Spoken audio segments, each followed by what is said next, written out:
CBDT to Election Commission do not make scrutiny of MP and MLA assets public. The CBDT had decided to scrutinize poll affidavits, at the IC's request, to verify whether the information on movable and immovable assets submitted by the contesting candidates matches the income they have declared in the past.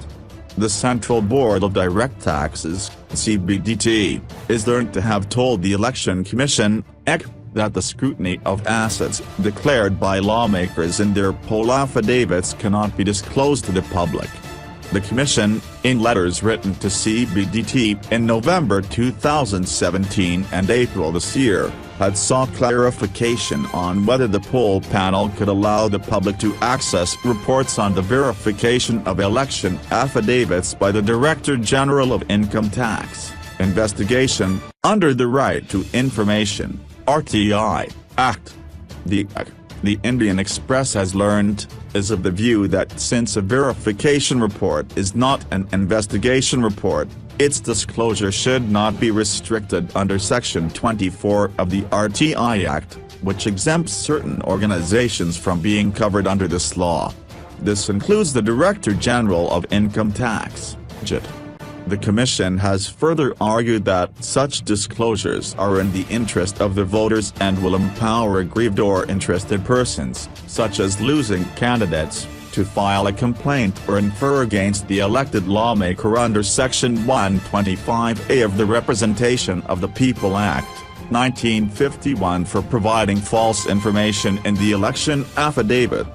But in its response sent last month, the CBDT has told the EC that disclosing the verification report is not feasible since it would be in contravention of Section 138 of the Income Tax Act.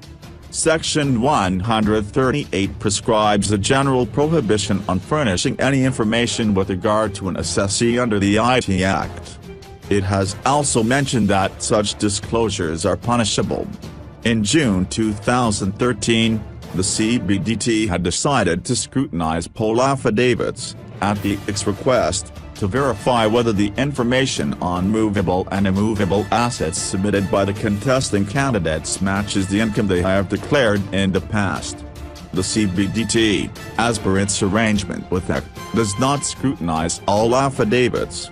It acts in cases referred by the Commission, cases where the contesting candidates' assets have grown phenomenally since the last election, cases of winning candidates, cases where the PAN number has not been disclosed but the candidates' movable assets are more than Rs 5 crore, and cases where the candidates' new movable assets, compared to the last election, is more than Rs 2 crore.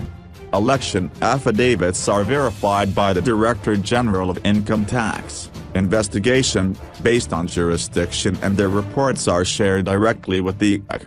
If the JIT finds a discrepancy in an affidavit, then the concerned assessing officer, who has jurisdiction over the candidate, can take action under the IT Act.